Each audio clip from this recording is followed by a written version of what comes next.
Wesh les amis.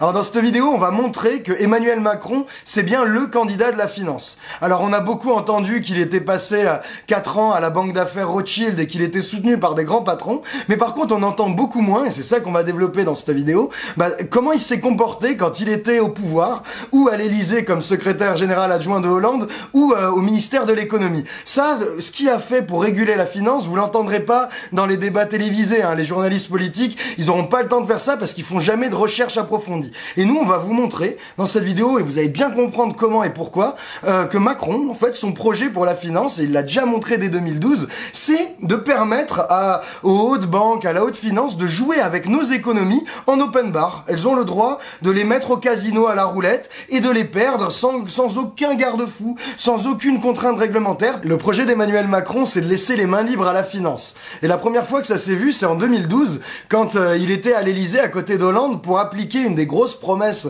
de François Hollande candidat, qui était de séparer les banques de dépôt des banques d'investissement. Donc ça veut dire les banques qui ont nos comptes courants, nos comptes épargne et les crédits aux entreprises ou les crédits pour notre maison, des activités des banques qui sont de la spéculation sur les marchés financiers où ils achètent et misent des produits au casino. Alors c'est très important de séparer ça parce que quand elles sont mélangées, si les banques font faillite au casino, s'il y a une crise financière, une bulle qui éclate et qu'elles perdent toute leur thune au casino, les États sont obligés de renflouer leurs pertes avec notre argent parce que, comme les activités sont mélangées, toute la thune qu'elles perdent là, ça met en péril nos dépôts à nous et donc le système bancaire peut s'arrêter. Imaginons que BNP Paribas fasse faillite, on peut plus retirer, dès qu'on a des comptes à BNP Paribas, on perd toute notre thune. Donc, si on ne sépare pas ces deux activités, les États sont pris en otage et obligés de payer pour les pertes des banques au casino. Et cette séparation des activités de dépôt et des activités d'investissement des banques, c'est la leçon qu'ont appris les États-Unis et le monde entier à la suite de la grande crise de 1929. Ils avaient séparé ces deux activités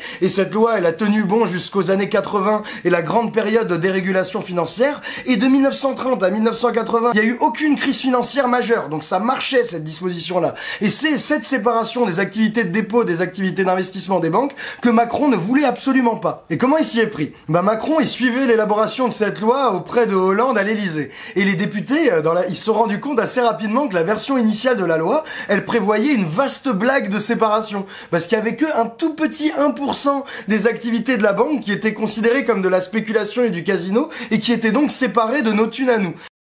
Quand les députés voient ça, ils proposent une modification de la loi pour que ce soit plus que 1% et une loi solide de séparation. Macron, il voit que les députés se sont rendus compte qu'il y avait une arnaque, il appelle les députés, il leur dit bon les gars, cet amendement, cette modification, c'est pas possible, retirez-moi ça.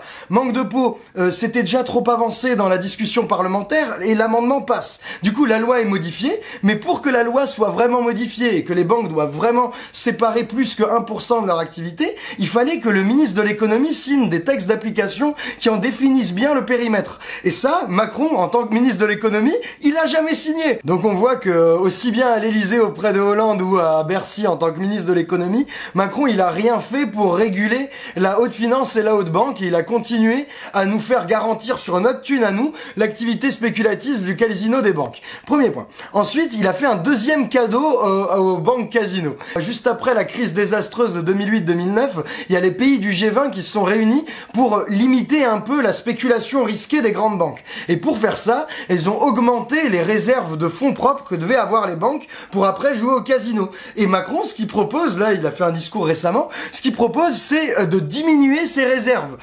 Et l'argument, c'est que si on diminue les réserves que doivent avoir les banques pour jouer au casino, elles vont pouvoir plus spéculer, donc faire plus de profits et financer l'économie.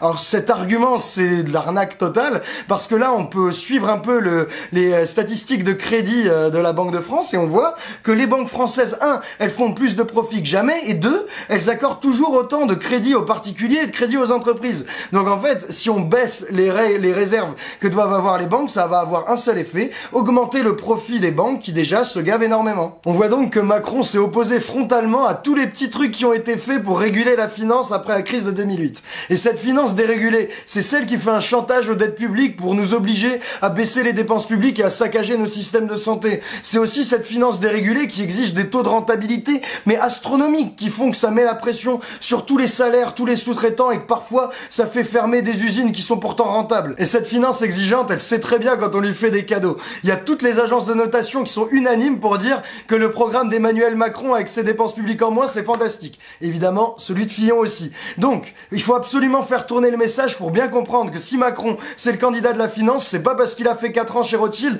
mais c'est parce que dès qu'il a pu et dès qu'il pourra, il a léché les orteils de cette grande finance qui nous met à genoux. C'était un plaisir de vous avoir vu aujourd'hui, on se revoit vite pour cette campagne, à bientôt les copains.